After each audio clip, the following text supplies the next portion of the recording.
बोलतात की त्या रस्त्यावरनं गेलं आणि संध्याकाळच्या वेळेला कोण हसलं तर तिथे झपाटलं जातं. असं काही कोणी झपाटलं वगैरे असेल तर आम्ही ते दाखवण्यासाठी हा कुठं आला मध्ये. Hello guys, welcome to our channel. मी तुमची होस्ट आणि दोस्त जान्हवी नायगावकर. तर जसं तुम्हाला आमच्या थंबनेलवरून कळलंच असेल, आज आम्ही बोलणार आहोत तुमच्याच एका आवडीच्या विषयावर, तोच म्हणजे भूत, आत्मा, काळा जादू आणि अंधश्रद्धा. तर आज आपल्यासोबत आहेत आपलेच मित्र दीक्षा आणि पूर्वा. ते आपल्याला त्यांच्याच भोवती घडलेल्या काही गोष्टी सांगणार आहेत. तर दीक्षा, तुझ्यासोबत असं काही घडलं होतं का? आपण पहिले तुझ्यासोबतच सुरुवात करूया. हा इन्सिडेंट मला माझ्या आईने सांगितला होता. तो इन्सिडेंट हा तिच्या माहेरी घडलेला आहे. तिचं माहेर म्हणजे लांजा. तिथे एक रोड आहे. त्या रोडवरनं जाताना असं बोलतात की कोणी हसू नये किंवा लग्न झालेल्या बाईने तिकडे जाऊ नये. तर असं बोलतात की त्या रस्त्यावरनं गेलं आणि संध्याकाळच्या वेळेला कोण हसलं तर तिथे झपाटलं जातं. असं का? पण तिकडची माणसं अशी बोलतात की तिकडे नवरीने हळद लागल्यावर तिकडनं जाऊ नये, तिला झपाटलं जातं. आणि त्या रोडवरती संध्याकाळी गेलं की तिकडे कोणतरी झपाटलंच जातं. त्यामुळे कोणी तिकडनं जाऊ नये असं बोलतात. तर असंच मुंबईवरून आमची ताई आली होती बाजूची. ती आणि तिची आई संध्याकाळच्या वेळेला दोघीजणी गेल्या होत्या मंदिरामध्ये. आणि मंदिरावरून येताना काहीतरी वेळ असावी 7-7:30 वगैरे वाजले असतील. तर येताना त्या दोघी येत होत्या आणि येताना ती हसली. तर तिची आई तिला पटकन बोलली की अगं हसू नये असं कुठेही. पण तेव्हा काय झालं नाही. आणि मग तर घरी आल्यानंतर सगळं काही ठीक होतं. त्यांचं जेवण वगैरे झालं, सगळं आवरून झालं. आणि त्याच्यानंतर ना ती खूप विचित्रच वागायला लागली. सगळ्यांना कळत नव्हतं की ती असं का करते. ती कशी तरीच वागायची. आणि नंतर बोलायला लागली की मला रक्त द्या. सगळ्यांना प्रश्न पडला की असं का करते. पण तिच्या बाबांना हे समजलं की ही अशी का वागते. तिला सगळ्यांनी धरलं सुद्धा, पण ती आवरतच नव्हती. मग तिच्या बाबांनी तिला सांगितलं की मी तुला ओळखलंय की तू कोण आहेस. नंतर मग सगळेजण, तिची आई घाबरली आणि मग नंतर त्यांना कळलं. म्हणून मग त्यांनी सांगितलं की तू कोण आहेस ते मला माहिती आहे, मग तुला मी जे हवं आहे ते देतो. पण ऐक ना, ते तसं का, त्यांना कसं माहिती पडलं ते? कारण ते तिथेच राहायचे, गावातलेच होते ना. मग त्यामुळे त्यांना माहिती होते की हे सगळं गावामध्ये होतच राहतं. त्यामुळे मग तिने सांगितलं की मला बांगडा आणि सुका भाकरी हवी आहे, तर तुम्ही मला हे आणून द्या, मगच मी जाईन इकडनं. तर बांगडा आणि भाकरी तिला आवडते का? हां, म्हणजे ती जेव्हा पण असं काही व्हायचं तेव्हा ती तेच मागायची. त्यामुळे तिला तेच द्यायचे सगळेजण. अच्छा. हां, मग हे सगळं झालं. मग नंतर ते तिकडनं ते सगळं बनवून घेऊन गेले तिच्या रस्त्यावरती. तर रस्त्यावर एक झाड आहे, त्या झाडाखाली ती जागा असते, त्या रस्त्यावर झाडाखाली तिकडे ते नेऊन ठेवतात. आणि त्याच्यानंतर मग ते फिरतात घरी येणार. त्याच्यानंतर मग सगळेजण असं बोलतात की तिकडनं रस्त्यावरनं येताना मागे वळून बघू नये. म्हणून मग तिच्या बाबांनी ते ठेवलं आणि ते सरळ घरी निघून आले. आणि मग त्याच्यानंतर मग ती नॉर्मल झाली, तिच्या अंगातनं वगैरे सगळं गेलं. अच्छा, मग तिला झपाटलं कोण? त्याबद्दल तुम्हाला काही समजलं का? हां, तिचे बाबा असं बोलत होते की त्या रस्त्याचं काम चालू असताना एका मुलीवरती अत्याचार झाले होते. आणि मग त्याच्यामुळे ती वाचवा बोलली, पण त्या दरम्यान तिथे जत्रा होती, त्यामुळे तिचा आवाज कोणापर्यंत गेलाच नाही. मग तिला तिथेच टाकून दिलं. म्हणून तिची आत्मा तिथेच वाटतं भटकत असते. अच्छा, तुझ्यासोबत काही घडलेल्या आहेत का अशा घटना? तर आम्हालाही सांग. असं माझ्यासोबत तर काही घडलं नाही, पण माझ्या भावाच्या मित्रासोबत घडलं होतं, ते मी सांगते. तर एकदा काय झालं की तो ऑफिसच्या कामासाठी मुंबईवरनं नाशिकला जात होता. आणि त्यासोबत 2 इंटर्न होते आणि इकडनं त्यांनी कॅब वगैरे सगळं बुक केलं होतं. तर ते इकडनं निघाले 8 वाजले आणि नाश्ता वगैरे काही खाल्लं वगैरे आणि मग ते गेले. आणि पहाटेचे काहीतरी 1 या 2 झाले होते. आणि मग त्या मित्राला वाटते नेचर्स कॉल आला. तर मग ते, आणि नेमकी नेचर्स कॉल आला तर त्यांना गाडी थांबवावी लागली. पण गाडी थांबवली तर ते कचरा घाटात होते. आता कचरा घाटात होते तर मग जेव्हा ते गाडी थांबवतात तेव्हा एक माणूस येतो आणि तो बोलतो की इथे थांबू नका, इथे ही जागा चांगली नाही, एकटं वगैरे थांबू नका, तुम्ही इकडनं जा. पण ते काय ऐकत नाही आणि ते थांबतात. आणि मग तो नेचर्स कॉल करायला जातो वडाच्या झाडाखाली. आणि मग वडाच्या झाडाखाली तो नेचर्स कॉल करत असतो तेव्हा त्याला असं वेगवेगळे आवाज यायला लागतात. हां, कारण वरच्या झाडाखाली ते असं काहीतरी असतं असं बोलतात. हो, आणि मग ते आवाज यायला लागतात. मग त्यालाच वाटते की काय आहे. आणि मग आवाज येऊन नंतर तो निघतो, नेचर्स कॉल करून निघतो. तेव्हा तो गाडीत बसायला जातो आणि गाडीत बसायला जातो तेव्हा त्याची झाडाकडे नजर जाते. तर एक मान कापलेली बाई त्या झाडावरती त्याला दिसू.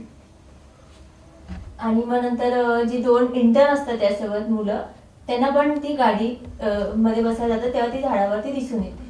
आणि मग ते असं होते की ती त्यांच्याकडे येत असते, झाडावरनं उतरत ती अशी दिसते त्यांना. आणि मग ते गाडीत बसतात पण गाडी चालूच होत नाही आणि ती गाडीच्या जवळ येत असते.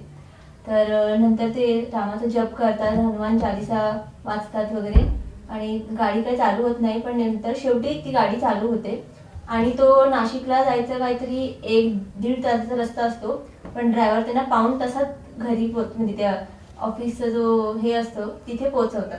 आणि मग असं होतं की तो झोपतो पण त्याला झोप काही लागत नाही. त्याला ती बाई आठवत राहते आणि असं असते की ती काय बोलते मागणं, त्याला आवाज येत आहे, ती त्याला हाक मारते, असं त्याला भास होत राहतं.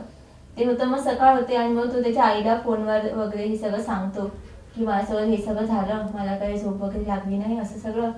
आणि मग त्याची आई त्याला सांगते की ज्या वडाच्या झाडाखाली तू नेचर्स कॉल केला तिथे पुन्हा जा आणि नारळ वगैरे ठेव आणि मागे वळून बघू नको आणि मग सरळ निघून ये. आणि मग जेव्हा तो निघून येतो मग तो घरी येतो. तुला तुझ्यासोबत असं काय घडलं आहे का ते पण सांग. माझाही आधी अशा सर्व गोष्टींवरती विश्वास नव्हता, पण जेव्हापासून हे माझ्या बहिणीसोबत झालंय तेव्हापासून मलाही ह्या सर्व गोष्टींवरती विश्वास झालाय. म्हणजे माझ्या बहिणीसोबत असं झालं होतं की ती 2-3 दिवस अशी आजारी होती. मग तिला मी हॉस्पिटलमध्ये ॲडमिट केलं होतं. तर ती घरी आल्यानंतर तिला काही दिवसांनी ती विचित्र असं वागायला लागली. तर आम्हाला असं डाऊट आला की तिला असं काही कोणी झपाटलं वगैरे असेल. तर आम्ही ते दाखवण्यासाठी फकीर बाबांकडे तिला घेऊन गेलो. तेव्हा ते फकीर तिच्यावरती पाणी वगैरे असतं त्यांच्याकडे ते मंतरलेलं वगैरे, तर ते तिच्यावरती म्हणजे असं टाकतात. पण ती बोलायला काही तयार नसते. तर पाणी वगैरे थोडं टाकल्यानंतर ती बोलते तिचं नाव. तर बाबा तिला विचारतात, फकीर बाबा ते आहेत ते विचारतात की तू हिला का पकडलंयस, म्हणजे असं काहीतरी विचारते. मग ती बोलते मी जिथे मेली होती ज्या बेडवरती त्याच बेडवरती ही होती हॉस्पिटलमध्ये, मग तेव्हाच मी तिला पकडलं असं बोललं. आणि बाबा म्हणजे तू हिला सोडत का नाही, सोडायचं काय घेशील. तर तेव्हा फकीरा बेगम बोलते की नाही मी हिला नाही सोडणार असं. आणि तरीही बाबा तिच्यावरती पाणी टाकतात आणि ती तात्पुरता जाते. नंतरला बाबा माझ्या मम्मी पप्पांना बोलतात की ती पुन्हा येईल पण मी तुम्हाला पाणी देतो, जर ती पुन्हा आली तर तिला त्याच्यावरती पाणी टाकून तुम्ही हे करू शकता, पण ती तात्पुरताच जाईल असं तेही स्वतःही बोलतात. आणि मग आम्ही तिला घरी आणतो. ती तात्पुरता बरी असते. जेव्हा रात्री झोपायच्या टाईमला तिच्या अंगात पुन्हा शकीना येते आणि ती मला हे द्या ते द्या असं बोलायला लागते. जसं चिकन बिर्याणी, चिकन कबाब असं तिच्या आवडीच्या गोष्टी ती आमच्याकडनं मागायला सुरुवात करते. आणि मग नंतरला आम्ही तिच्यावरती ते सर्व दिल्यानंतर आम्ही तिच्यावरती पाणी शिरवतो. पण माझ्या मम्मी पप्पांना असं वाटतं की हे तात्पुरतासाठी नाही आहे, अजून काहीतरी असेल. म्हणून आम्ही दुसऱ्या दिवशी दर्ग्यामध्ये मोठ्या घेऊन जातो बहिणीला. तिकडचे जे फकीर असतात ते जे मोठे फकीर होते ना तिकडचे, ते खूप एक्सपिरियन्सवाले होते. त्यांना आम्ही घेऊन जातो. जेव्हा ते माझ्या बहिणीला बघतात तेव्हा त्यांना असं थोडं डाऊटसारखं येतं की काहीतरी दुसरंच प्रकरण आहे. तर ते जेव्हा विचारतात तिला की तू कोण आहेस असं, तर ती एकच आन्सर देते की ती शकीना आहे.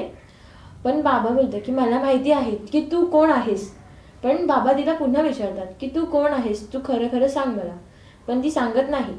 जेव्हा बाबा उलटी सुरी घेऊन तिच्या पायावरती मारतात ना तेव्हा तो बोलतो की मैं हर्षल हूँ. आता हा हर्षल कोण, हा कुठून आला मध्ये. हर्षलला आहे ना खेडेगावातून करणी करून पाठवलं होतं. आता हे करणी काय असते. करणी म्हणजे दुसऱ्याचं वाईट होण्यासाठी जादूटोणा टाईप काहीतरी केलं जातं, त्याला असते करणी म्हणतात. पण हे करणी करतात कोणावरती आणि कशाला. करणी केल्याचं कारण हे होतं की माझ्या बहिणीने आहे ना गावी भांडण केलं होतं, तर तिच्यावरती हात उगारला होता. तर तिच्या आईने करणी करून त्यांना इथे पाठवलं होतं हर्षलला की असं आहे म्हणून. तर आणि मग नंतरला हर्षल बोलतो बाबाला की मला मुक्ती हवी आहे, पण हे लोक मला मुक्ती देत नाही आहेत, हे लोक मला मारतायत वगैरे. तर बाबा बोलतो मी देतो तुला मुक्ती. तर ते बहिणीच्या अंगावरून पावडर वगैरे टाकून त्यांचं मंतरलेलं असं ते टाकून त्याला मुक्ती देतात. आणि मग तेव्हा माझी बहीण बरी होते. हा, तर तिला काही त्रास तर नव्हते ना. नाही, आता तर तिला सध्या काहीच त्रास नाही आहे. तर अशा होत्या आमचं घडलेल्या काही गोष्टी. त्या तुम्हाला नक्कीच आवडल्या असतील. तर आमच्या चॅनलला तुम्ही सबस्क्राईब करा आणि लाईक करा. तुमच्या मित्रमैत्रिणींना सुद्धा शेअर करा. आणि तुमच्यासोबत जर असं काही घडलं असेल तर कमेंट बॉक्समध्ये नक्कीच लिहा. थँक्यू.